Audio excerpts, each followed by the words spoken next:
अरे दोस्तों, आज के अपने इस वीडियो में हम रीजनिंग के 11 अति महत्वपूर्ण प्रश्नों को फुल कॉन्सेप्ट और बेहतरीन शॉर्ट ट्रिक से सिखाने का प्रयास करेंगे। यदि आप इस क्लास को पूरा अच्छे तरीके से देखते हो डियर फ्रेंड्स, तो यकीन मानिएगा आपका यह 11 सवाल नहीं 11 चैप्टर आपका क्लियर हो जाएगा। तो कॉपी और कलम के साथ बैठिएगा, बहुत ही ध्यान पूर्वक देखने का प्रयास कीजिएगा। सब कुछ आपको बेहतरीन तरीके से हम समझाने का प्रयास करेंगे। तो चलिए ज्यादा देरी ना करते हुए देखते हैं अपने पहले क्वेश्चन को। देखिए, पहला क्वेश्चन कह रहा है कि 50 का जो रिलेशन जो है 65 के साथ है, सेम रिलेशन 101 का क्या होगा। मतलब सर 50 को जिस लॉजिक से उसने 65 बनाया है, तो 101 को हम क्या बना सकते हैं।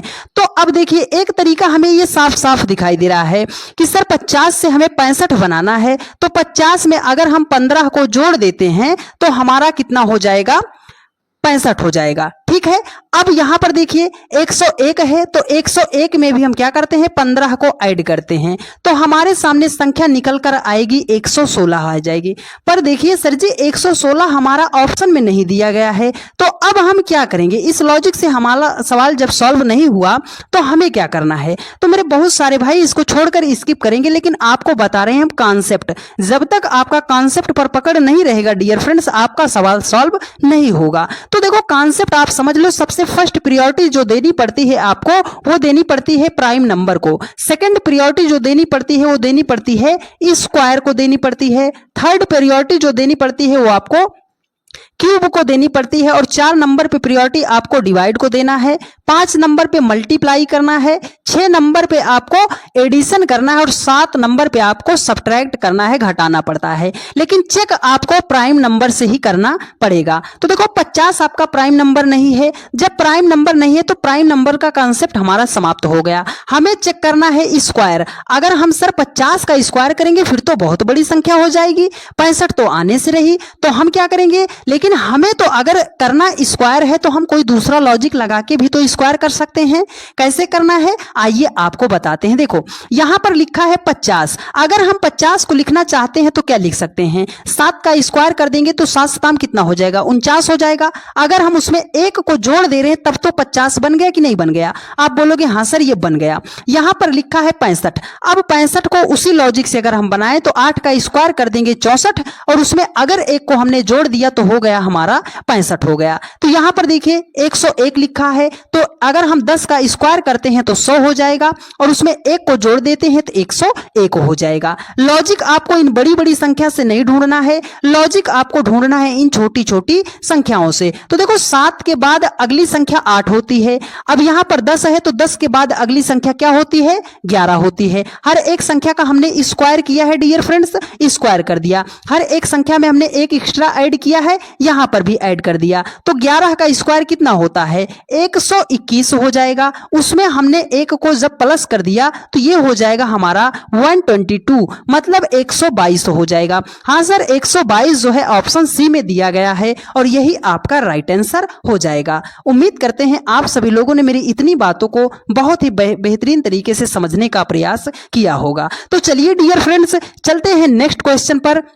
अगला क्वेश्चन आपके सामने है। देखिए अगला क्वेश्चन कह रहा है, ये है जीके जीएस बेस्ड जो है एनालॉजी का क्वेश्चन, ये भी है। कैसे है देखो, कह रहा है कि लेखक का जो रिलेशन जो है कलम के साथ है, वही दर्जी का रिलेशन क्या होगा। तो लेखक का कलम से रिलेशन क्या है सर। अरे आप ऐसे समझो ना डियर फ्रेंड्स कि जो लेखक होता है, अगर आपको सिंपल भाषा में बताएं तो लेखक का जो मेन हथियार होता है वो होता क्या है। आप बोलोगे सर लेखक का जो मेन हथियार होता है, जिससे वह लिखता है, जिससे वो अपना पूरा काम करता है, वो तो उसका हथियार जो होता है कलम ही होता है। तो ये आप समझो एक दर्जी है, तो दर्जी का मेन हथियार क्या होता है। तो आप बोलोगे सर वो तो उसका सुई होता है ना। एक दर्जी के पास अगर सुई ही नहीं रहेगी तो वो चीजों को सिलेगा कैसे, कपड़ों की सिलाई कैसे करेगा। और एक लेखक के पास अगर कलम ही नहीं होगी तो लिखेगा कैसे, है ना। तो दर्जी का अगर लेखक का जो रिलेशन जो है कलम के साथ है, वही दर्जी का रिलेशन किससे होगा, सुई से होगा। तो सुई जो है ऑप्शन ए में दिया गया है, और यही आपका राइट आंसर हो जाएगा। ठीक है डियर फ्रेंड्स, चलिए आगे के सवाल जितने भी हैं, आपको बहुत ही बढ़िया बढ़िया सवाल रखे हैं कि आप एक ही बार में सवालों को सीख जाओगे बिना किसी गलती के, बिना टाइम वेस्ट किए हुए। तो बस आप पूरी क्लास को बहुत ही ध्यानपूर्वक एंजॉय करते हुए देखने का प्रयास कीजिएगा। देखिए रिपीटेड सीरीज का एक बहुत ही प्यारा सा क्वेश्चन है, क्या आप इसको जवाब दे पाओगे या नहीं दे पाओगे। देखो यहां पर लिखा है C dot R C dot R dot A R dot A dot C A dot है, तो हमें इसको कैसे सॉल्व करना। देखो जब भी रीजनिंग में ऐसा रिपीटेड सीरीज का प्रश्न आता है तो सबसे पहले आपको इसे काउंट करना पड़ेगा। काउंट कैसे करना है, इस डॉट को भी आपको काउंट करना पड़ेगा। तो चलो काउंट कर लेते हैं सर। देखो 1 2 3 4 5 6 7 8 9 10 11 12 13 14 15, इसमें टोटल लेटर कितने दिखाई दे दिए आपको, 15 दिखाई दे दिए। अब इस 15 का पहले आपको छोटा खंड करना है, तो कैसे लिख सकते हैं सर, इसको हम लिख सकते हैं 3 इंटू 5, मतलब 3 गुणे 5 कर सकते हैं, 3 बचे 15। अब एक बार जरा अपना दिमाग लगाओ कि इसमें लेटर आपको कितने दिखाई दे रहे हैं। सर एक तो सी दिखाई दे रहा है, एक हमें आर दिखाई दे रहा है, आगे बढ़ गए तो ए दिखाई दे रहा है। कितने लेटर आपको दिखाई दे रहे हैं सर, 3 लेटर दिखाई दे रहा है। तो हम पेयर बनाएंगे 3 3 का, ठीक है। चलो पेयर बनाते हैं कैसे, 1 2 3 आप यहां पर डॉट कर दो, 1 2 3 आप ऐसे क्रॉस कर दो, 1 2 3 क्रॉस कर दो। उसके बाद देखो 1 2 3 है, उसके बाद क्रॉस कर दो, 1 2 3 हो गया। अब आपको क्या करना है, आपको करना है इसमें आपको ढूंढना पड़ेगा लॉजिक। देखो यहां पर क्या है, सी आर है, 3 ही लेटर है, कौन सा मिस हुआ है, आप बोलोगे सर ए मिस हुआ है। सी है आर है, कौन सा लेटर मिस हुआ है सर, ए मिस हुआ है। ए है आर है, कौन सा लेटर मिस हुआ, सी मिस हो गया। अब देखो यहां पर सी है, ए है, कौन सा लेटर मिस हुआ है, आर मिस हुआ है। तो कार कार कार बन रहा है ना, तो यहां पर भी सी को लिख देंगे और लास्ट में आर कर देंगे। तो मतलब ये सीरीज कैसे चल रही थी, कार कार कार करके चल रही थी। तो हमने फिलअप किसको किया है, हमने किया है double A double C double R को हमने फिलअप किया है। तो double A double C double R जो है ऑप्शन ए में दिया गया है और यही आपका राइट आंसर भी हो जाएगा। उम्मीद करते हैं मेरे हर एक भाई बहन ने बहुत ही ध्यानपूर्वक इस सवाल को समझने का प्रयास किया होगा और हम ऐसी उम्मीद करते हैं कि आपको सारी चीजें समझ में भी आई होंगी। तो चलिए डियर फ्रेंड्स चलते हैं नेक्स्ट क्वेश्चन पर। देखिए अगला क्वेश्चन है आप सभी लोगों के सामने, आप इसका जवाब देने का प्रयास जरूर कीजिएगा। देखिए ये ऐसा प्रश्न है, एकदम आसान सा प्रश्न है, पर इसको मेरे बहुत सारे भाई गलत कर देते हैं। आज के बाद आपका क्वेश्चन गलत नहीं होगा। इसमें 3 टाइप का सवाल बनता है, तो आपको तीनों टाइप एक ही सवाल से समझा दे रहे हैं, बस ध्यान लगाइएगा अपना, ठीक है। देखो बोल रहा है कि वर्ष 1960 का कैलेंडर कब दोहराया जाएगा। सर कैलेंडर रिपीट भी होता है, हाँ डियर फ्रेंड्स कैलेंडर जो है आपका रिपीट भी होता है। अगर 1960 का अगर 1 जनवरी को आपका दिन सोमवार था तो कब ऐसा आएगा कि एकदम सेम आपका डेट तारीख महीना सब सेम मिल जाए, उसी की बात कर रहा है कि रिपीटेड कैलेंडर की बात कर रहा है। तो देखो आपके सामने जब ऐसा सामान्य सा वर्ष दिखाई दे रहा है तो आपको इसे करना है, आपको पहले चेक करना पड़ेगा लीप वर्ष। लीप वर्ष हम कैसे चेक करते हैं सर, इसको हम डिवाइड कर देते हैं 4 से। अगर हम इसको 4 से डिवाइड करते हैं तो सर 15 चौके कितना हो जाएगा, 60 हो जाएगा। शेषफल आपका कितना आ गया, 0। अगर हमारा शेषफल 0 आ जाता है इसका मतलब होता है कि यह जो वर्ष दिया गया है यह लीप वर्ष हो जाएगा, ठीक है, लीप वर्ष हो जाएगा। अगर ये पूरा पूरा भाग नहीं जाता है, इसमें शेषफल आ जाता है, तो इसका मतलब है कि यह लीप वर्ष नहीं है, तब यह साधारण वर्ष हो जाएगा, ठीक है। देखो अब यहां पे आपको कुछ बात बता रहे हैं, आप याद रखिएगा। देखो 1960 जो है ये तो लीप वर्ष हो गया, पता चल गया ना। तो देखो जब लीप वर्ष होगा तो उसमें आपको 28 जोड़ना पड़ेगा। 28 वर्ष बाद जो है कैलेंडर पुनः दोहराया जाएगा। अगर वो लीप वर्ष नहीं होगा, अगर यहां पर मान लो अभी 1 शेषफल बचता, तब आपको उसमें ऐड करना पड़ता 6। अगर लीप वर्ष में 2 शेषफल बच जाता, यहां पर 2 शेषफल बच जाता, तब उसमें आपको जोड़ना पड़ता 11। अगर सर लीप वर्ष में 3 शेषफल बच जाता, तब भी आपको जोड़ना पड़ता 11 जोड़ना पड़ता। मतलब क्या है सर, अगर ये लीप वर्ष नहीं होता, 1 शेषफल बचा होता, तो उसमें हम कितना जोड़ते, 6 वर्ष बाद वो कैलेंडर रिपीट हो जाता। अगर शेषफल 2 आ जाता तो वो कैलेंडर 11 वर्ष बाद रिपीट होता। अगर शेषफल 3 आ जाता तो वह कैलेंडर जो है 11 साल बाद रिपीट होता। अब कुछ लोगों के दिमाग में ये बात जरूर आएगी कि अगर सर 4 वर्ष आ जाता, 4 शेषफल बच जाता, तब हम कितना जोड़ते। तो आपकी जानकारी के लिए बता दें डियर फ्रेंड्स, हर 4 साल बाद वो पुनः क्या हो जाता है, लीप वर्ष आ जाता है। ठीक है, तो इतना ही कॉन्सेप्ट था। वो बोल रहा है कि वर्ष 1960 का कैलेंडर कब दोहराया जाएगा, तो 1960 हमारा एक लीप वर्ष है, लीप वर्ष है तो हमें उसमें 28 जोड़ना पड़ेगा। तो मतलब सर 1960 में हमें 28 को जोड़ना पड़ेगा, तो हो जाएगा 1988 हो जाएगा। 1960 का कैलेंडर कब दोहराया जाएगा, 1988 में दोहराया जाएगा। 1988 जो है ऑप्शन सी में दिया गया है और यही आपका राइट आंसर हो जाएगा। उम्मीद करते हैं आप सभी लोगों ने कैलेंडर के इस टाइप में जितने टाइप के आपके सवाल बन सकते थे हमने सबको बताने का प्रयास किया, और ऐसे हम उम्मीद करते हैं कि आपने सारी चीजों को समझने का भी प्रयास किया होगा। ठीक है डियर फ्रेंड्स, तो चलिए इसी के साथ चलते हैं नेक्स्ट क्वेश्चन पर। देखिए अगला सवाल है आपके सामने, बढ़िया सवाल है, ब्लड रिलेशन का, रक्त संबंध का सवाल है। तो जब भी ब्लड रिलेशन का क्वेश्चन आता है मेरी 2-3 बात याद रखिएगा, बेहतरीन तरीके से आप सवालों को सॉल्व कर ले जाओगे। बात क्या है सर, स्टार बना के आप मेरी एक बात नोट कीजिएगा कि जब भी ब्लड रिलेशन का क्वेश्चन आता है इसको आप अपने ऊपर लेकर सॉल्व कीजिएगा। अरे सर क्या बात कर रहे हो, इसको हम अपने ऊपर कैसे ले सकते हैं, ये कोई वस्तु थोड़ी है। नहीं डियर फ्रेंड्स, अपने ऊपर लेने का मतलब है डियर फ्रेंड्स कि इसको आप अपने रिश्तों में अप्लाई कीजिएगा, तब आपका सवाल बेहतरीन तरीके से बन जाएगा। हाउ वाला रिलेशनशिप मत बनाना कि सर गर्लफ्रेंड बॉयफ्रेंड वाला, हाउ से रिलेशन से आपका सवाल तो नहीं बनेगा, बस आपका एग्जाम नहीं निकलेगा, इतनी बात याद रखना। रिलेशन बनाने का मतलब हम बता रहे हैं कि पापा मम्मी दादा भाई बुआ चाचा चाची फूफा फूफी, इनसे आप रिलेशन बनाना, तब आपका सवाल सॉल्व हो जाएगा। ठीक है, देखो इसको अपने ऊपर लेने का मतलब क्या है, ये मान लो आप हो, ये आप हो, जैसे वो बोला पिता, जहां पर हो आप यहां हो, वो बोला पिता, तो पिता का मतलब है कि एक पीढ़ी ऊपर चले जाना। ये आप हो, उसने बोल दिया आपके दादा, तो दादा कौन होते हैं सर, वो तो हमारे पिताजी के पिताजी होते हैं, तो तुरंत एक पीढ़ी और ऊपर चले जाना। ये आप हो, उसने बोला बेटा या बेटी, तो जैसे बेटा बेटी बोला हम तुरंत उसके नीचे चले, मतलब वो हमारे नीचे चले जाएंगे। ठीक है, तो इससे होता है हमें पीढ़ियों का ज्ञान। ठीक है, अब दूसरी बात, अगर यहां पर मेल की बात करेगा, पुरुष की बात करेगा तो प्लस दर्शा देंगे, फीमेल महिला की बात करेगा तो उसे हम माइनस से दर्शा देंगे, अगर कहीं विवाह की बात करेगा तो उसे हम डबल बॉन्ड से दर्शा देंगे। ये 2 बातें आप याद रखिएगा, सवाल आपसे सॉल्व हो जाएगा। और आप में से मैक्सिमम बच्चों को यही दिक्कत होता है कि सर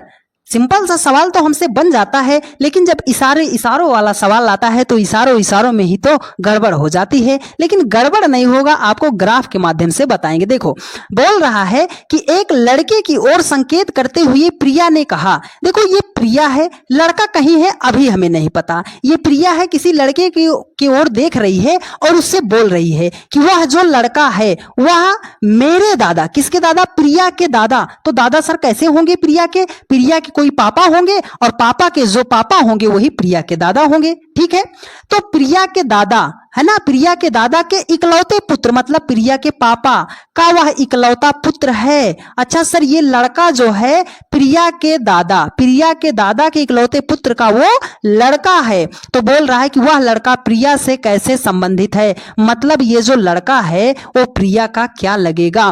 तो अब आप ऐसे समझो, ये आप हो, ये आपके पिताजी हैं, ये आपके दादाजी हैं। आपके दादाजी के केवल एक लड़के हैं आपके पिताजी, और आपके पिताजी का केवल एक लड़का है, वो तस्वीर वाला लड़का। तो आप लड़की हो, वो लड़का है, तो आपका क्या लगेगा, आप बोलोगे सर जी वो तो मेरा भाई है ना, भैया मेरे राखी का लाज निभाना। ठीक है, भाई लगेगा, भाई जो है ऑप्शन सी में दिया गया है और यही आपका राइट आंसर हो जाएगा। ठीक है डियर फ्रेंड्स, तो चलिए आप सभी लोगों से एक बात हम जानना चाहेंगे कि आप हमें कमेंट बॉक्स में कमेंट करके जरूर बता दीजिएगा कि मेरी वीडियो कहां कहां तक पहुंची है। आप सभी लोग किस शहर से, किस जिले से, किस मोहल्ले से आप वीडियो देख रहे हो हमारी, तो आप कमेंट करके जरूर बता दीजिएगा। ठीक है डियर फ्रेंड्स, चलिए एक जरूरी बात, आपका ऐप जो है प्ले स्टोर पर लाइव हो चुका है, तो आप सभी लोग अपना ऐप जो है फटाफट डाउनलोड कर लीजिए। बहुत ही जल्द एकदम मिनिमम प्राइस में बेस्ट क्वालिटी का कंटेंट आपको प्रोवाइड किया जाएगा, तो फटाफट आप सभी लोग ऐप ज्वाइन कर लीजिए। ऐप का नाम क्या है, SFE 563 है। क्या है, SFE 563 है। डिस्क्रिप्शन बॉक्स में आपको हम लिंक प्रोवाइड कर देंगे, वहां से आप फटाफट हमसे जुड़ जाइए। ऐप पर आप भारी संख्या में जुड़ जाइए और सभी दोस्तों के पास शेयर करके जरूर बता दीजिएगा। ठीक है, बहुत ही मिनिमम प्राइस में बेस्ट क्वालिटी का कंटेंट आपको बैच आपके लिए आने वाला है, रीजनिंग का फाउंडेशन बैच। तो फटाफट आप सभी लोग ज्वाइन करके ऐप पर ज्वाइन हो जाइए। ठीक है, चलिए अब चलते हैं नेक्स्ट क्वेश्चन पर। देखिए अगला क्वेश्चन है, ये मेरे एक भाई ने कमेंट किया था, बोला था सर कि कोई घड़ी का ऐसा सवाल करा दो कि जिसको अच्छे अच्छे बच्चे सॉल्व नहीं कर पाते हैं, वो कंफ्यूज हो जाते हैं। तो चलो आपके लिए हमने यहां पर रख दिया। देखो बोल रहा है कि 5 व 6 बजे के बीच 70 डिग्री का कोण दूसरी बार कब बनेगा। ये ऐसा प्रश्न है कि मैक्सिमम बच्चे इसको सॉल्व नहीं कर पाते हैं। जब 30 डिग्री, 45 डिग्री, 60 डिग्री, 90 डिग्री का दिया होता है तब तो आप बना ले जाते हो, लेकिन वो बोल दिया कि 70 एंगल है ना, 70 डिग्री का कोण बोल दिया, तब हम कैसे सॉल्व करते हैं। तो देखो डियर फ्रेंड्स, इस सवाल को सॉल्व करने से पहले मेरी एक छोटी सी बात याद रखना। अगर हम आपसे पूछें कि ये जो घंटे की सुई होती है 12 घंटे में जो है कितना डिग्री घूमती है, आप बोलोगे सर हमें तो अभी नहीं पता कितना घूमती है। ये मान लो छोटी सी सुई है, ये छोटी वाली सुई है घड़ी में, ये ऐसे टिक टिक टिक टिक टिक टिक करते हुए घूम के आई और पुनः इसी एंगल पर कितने घंटे बाद आएगी, 12 घंटे बाद इसी स्थान पर पुनः आ जाएगी। तो एक गोला जो होता है वो 360 डिग्री का होता है, तो इसका मतलब है कि 12 घंटे में वह कितना घूमती है, 360 डिग्री घूमती है। तो हम इसको निकालने 1 घंटे में कितना घूमती है, तो सर इसको डिवाइड कर देंगे, तो 12 तिया कितना हो जाएगा, 36 हो जाएगा। जो घंटे वाली सुई है वो 1 घंटे में कितना डिग्री घूमती है, 30 डिग्री घूमती है, और 12 घंटे में कितना घूमती है, 360 डिग्री घूमती है। बस आपको इतनी बात पता होनी चाहिए। ठीक है, तो देखो अब आपको एक फार्मूला बता रहे हैं, फार्मूला आप याद रखिएगा कि कोई सा भी एंगल आपको दिया जाए तो कैसे निकालेंगे। आप याद रखिएगा कि 2/11 गुणे कर दीजिए एंगल 1 प्लस माइनस एंगल 2 कर दीजिएगा। सर ये प्लस माइनस का मतलब क्या है, हमें प्लस कब लेना है, माइनस कब लेना है। देखो डियर फ्रेंड्स, इस प्लस माइनस का मतलब है कि जब आप पहली बार एंगल निकालने की कोशिश कर रहे हो तब आप माइनस लीजिएगा, और जब आप दूसरी बार ले रहे हो तब आपको प्लस के साथ जाना पड़ेगा। जब आप पहली बार निकाल रहे हो तो माइनस के साथ, और दूसरी बार निकाल रहे हो तो प्लस के साथ। ठीक है, तो देखो ये 2/11 एंगल 1 प्लस माइनस एंगल 2 है। ठीक है, तो अब इसको हम कैसे अप्लाई करेंगे। सर देखो 5 व 6 बजे के बीच कह रहा है, तो जो छोटा कोण है, जो छोटा नंबर है सर 5, तो 5 को आप कर दो किससे मल्टीप्लाई, 30 डिग्री से मल्टीप्लाई कर दो, कि हमें यह पता करना है कि जब 1 घंटे में 30 डिग्री घूमती है तो 5 घंटे में कितना घूमेगी। सर 150 घूम जाएगी। कितना घूम जाएगी, 150 डिग्री घूम जाएगी। तो देखो यहां पर एक एंगल आपको दिया गया था और ये दूसरा एंगल हमने निकाल लिया। देखो अब क्वेश्चन को ध्यान से पढ़ो। वो देखो बोल रहा है कि दूसरी बार कब बनेगा। दूसरी बार मतलब पहली बार नहीं पूछ रहा है, वो दूसरी बार पूछ रहा है। तो जब दूसरी बार पूछ रहा है तो हमें करना पड़ेगा ऐड। किसको किसको, देखो एक एंगल तो यहां पर 70 दिया है, दूसरा एंगल हमने 150 निकाला है, तो 70 और 150 को आपको जोड़ना पड़ेगा। तो हमने कर दिया 2/11, एक एंगल हमारा 70 हो गया, दूसरा हमने एंगल निकाला 150। तो अगर 170 में हम 150 में हम 70 को जोड़ेंगे तो 15 7 22, और 22 को 2 से मल्टीप्लाई करेंगे हो जाएगा 44, मतलब 440, और 440 को डिवाइड कर देंगे 11 से, तो 11 चौके कितना हो जाएगा 44। ये आ जाएगा आपका मिनट। अब हम सर 40 मिनट तो हो गया, लेकिन कौन सा समय लेंगे, तो 5 और 6 में जो छोटा है वही ले लो। तो सर 5 हमारा छोटा है, इसका मतलब है कि 5:40 पर दोबारा 70 डिग्री का कोण बनेगा। बात आई समझ में। ठीक है, 5:40 ऑप्शन सी में दिया गया है, यही आपका राइट आंसर हो जाएगा। 1 सेकंड में एकदम सिंपल भाषा में आपको समझा दे रहे हैं। जब कभी भी यहां पर कितना भी एंगल दिया है उसे आप एंगल 1 मान लीजिएगा। एंगल 2 हम कैसे निकालेंगे, जो यहां पर 5 और 6 कुछ भी नंबर दिया है, दोनों में से जो छोटा है उसको 30 से आप मल्टीप्लाई कर दीजिएगा, ये निकल जाएगा एंगल 2। अगर वो पहली बार की बात कर रहा है तो 2/11 में A1 माइनस A2 कर दीजिएगा। अगर वो दूसरी बार की बात कर रहा है तो A1 प्लस A2 कर दीजिएगा। आपका आंसर आपके सामने आ जाएगा। ठीक है डियर फ्रेंड्स, चलिए अब चलते हैं नेक्स्ट क्वेश्चन पर। देखिए अगला क्वेश्चन है नंबर सीरीज का, बहुत ही बेहतरीन सा, बहुत ही प्यारा सा क्वेश्चन है। आप में से बहुत सारे भाई इसके लॉजिक तक पहुंच ही नहीं पाएंगे। देखो बोल रहा है क्वेश्चन कि निम्नलिखित प्रश्न श्रृंखला में लुप्त संख्या ज्ञात कीजिए। सीधा सा मतलब है सर कि इस क्वेश्चन मार्क के स्थान पर कौन सी संख्या होगी वही हमें फाइंड आउट करना है। तो बेसिकली हमने दो तरीके से आपको बताया था कि नंबर सीरीज के सवाल को आप सॉल्व कर सकते हो। एक पहला तरीका है कि सब जब संख्या पास पास दी गई हो, संख्या में बहुत ज्यादा गैप ना हो, तो उसे हम डिफरेंस के लॉजिक से सवाल को सॉल्व कर लेते हैं। दूसरा तरीका हमने बताया था कि अगर छोटी संख्या उससे बड़ी उससे बड़ी उससे बड़ी बहुत बड़ी दे दी जाए, छोटे से लगातार बड़े की तरफ जाएगी तो मल्टीप्लाई कर सकते हैं, स्क्वायर कर सकते हैं, क्यूब कर सकते हैं, ठीक है, लॉजिक अप्लाई कर सकते हैं। लेकिन देखो सर, यहां पर 31 दिया गया, बड़ी संख्या देके फिर 17 छोटी कर दिया, फिर बड़ी दिया, फिर बड़ी, फिर उससे बड़ी, फिर क्वेश्चन मार्क दे दिया। अब इसको हम क्या करेंगे? देखो, जब एक बड़ी संख्या देकर छोटी संख्या फिर बड़ी बड़ी संख्याएं दे दी जाए तो आपको इसको कैसे सॉल्व करना है? इस पीछे वाली संख्या को जोड़कर ये तीसरी संख्या बनाई जाएगी। ये कॉन्सेप्ट आपको याद रखना पड़ेगा, ठीक है। तो देखो, आपको कुछ करना नहीं, एक बड़ी संख्या फिर छोटी संख्या, तो मतलब इन दोनों को ऐड करके ये तीसरी संख्या बनाई जाएगी। तो अगर 31 में हम 17 को जोड़ेंगे तो 48 मिल जाएगा। तो अगर हमें 65 पे पहुंचना है तो इस 17 और इस 48 को अगर हम जोड़ेंगे तो 65 हो जाएगा। अब 113 पर आने के लिए हम क्या करेंगे? इस 48 और इस 65 को अगर हम जोड़ेंगे तो 113 पर हम आके पहुंच जाएंगे। लेकिन सर, हमें तो क्वेश्चन मार्क पर जाना है, तो कैसे जाएंगे? देखो, 113 में आपको 65 को करना पड़ेगा ऐड। तो 113 में जब हम 65 को ऐड करते हैं तब हमारे सामने संख्या निकल कर आती है 178, 178 हो जाएगा।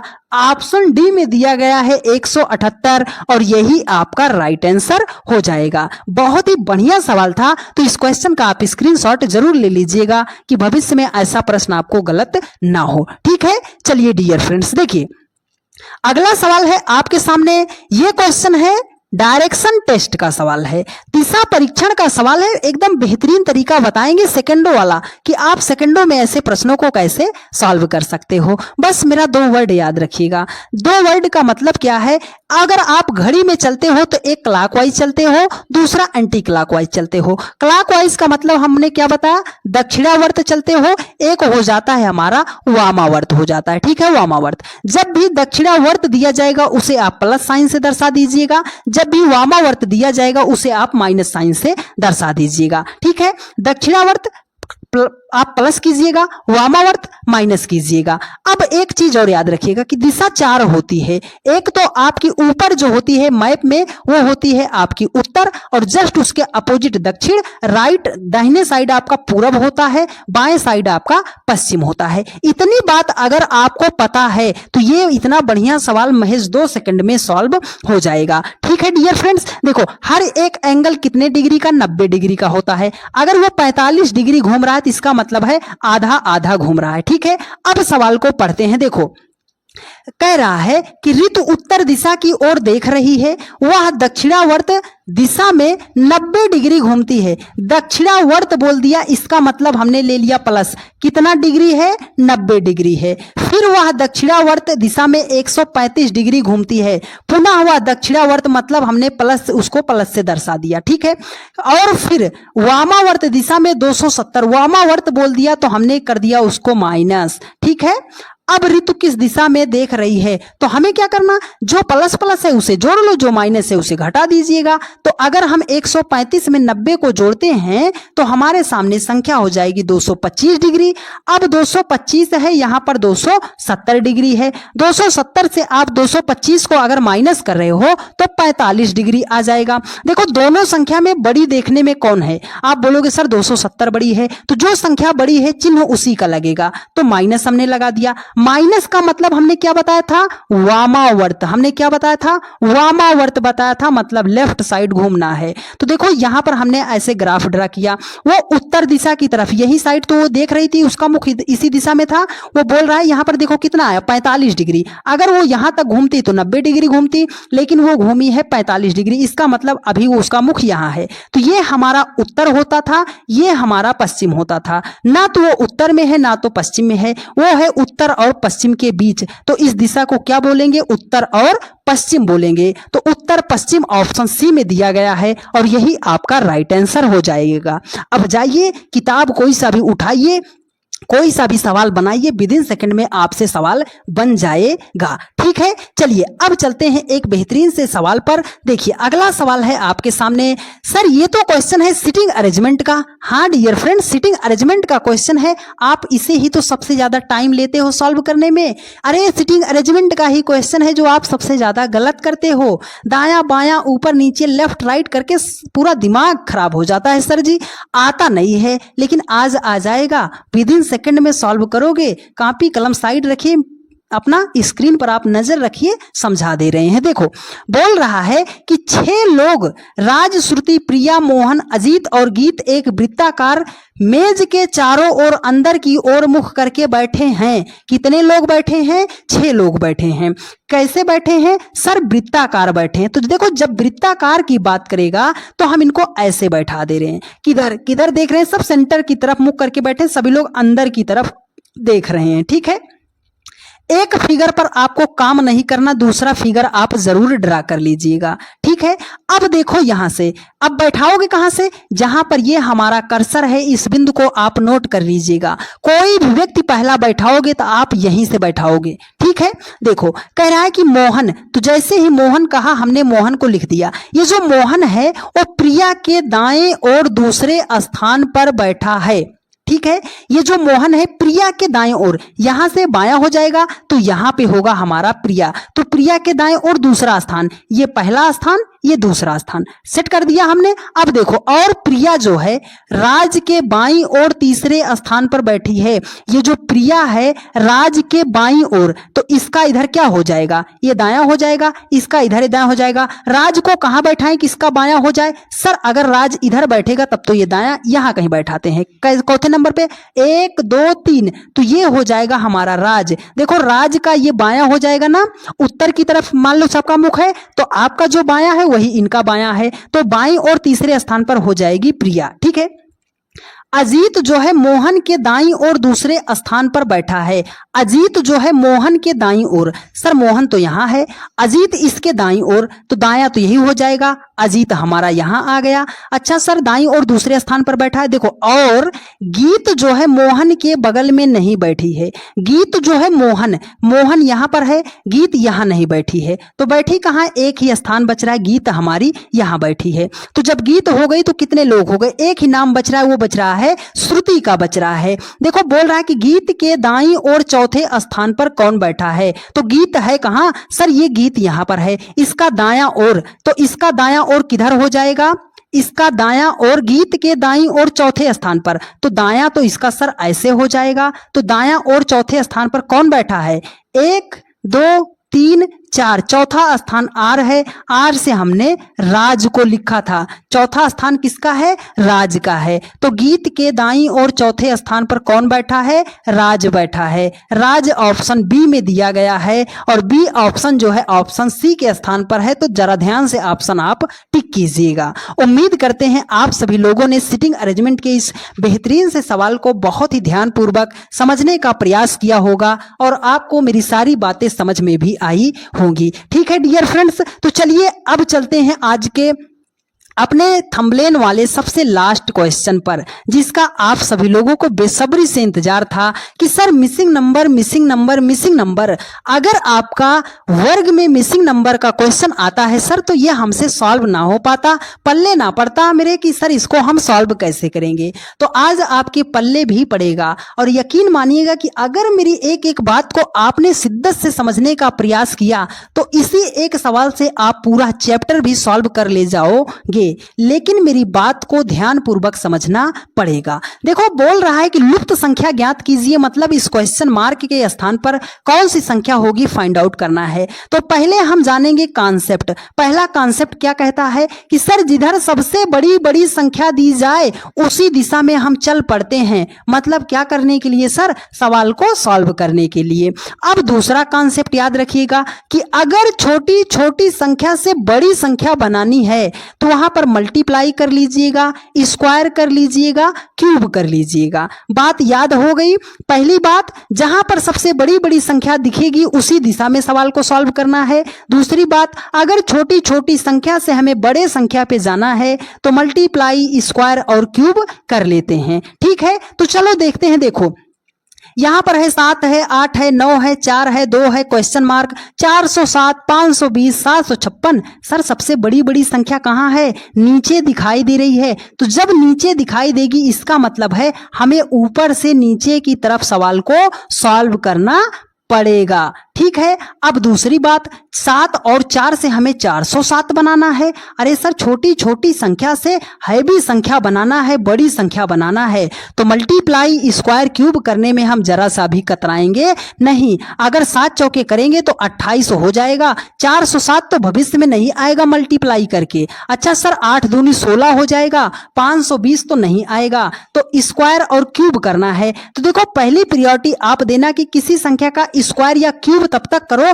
कि जब तक इस संख्या के आसपास ना पहुंच जाओ। तो हमें एक बात पता चलती है सर, अगर हम 7 का क्यूब करते हैं तो 7 सत्ता 49 सत्ते 343 हो जाता है। लेकिन अभी भी हम 407 से पीछे हैं। तो कितना पीछे हो डियर फ्रेंड्स? अगर हम इसमें 64 को जोड़ दे रहे हैं तो कितना हो जाएगा? 407 हो जाएगा। हाँ सर ये बात तो आया। अब 8 का भी क्यूब कर दो तो 8 अठाई 64 अट्ठे 512 हो जाएगा। हमें 520 लाना है तो 512 में 8 को जोड़ देते हैं। ठीक है।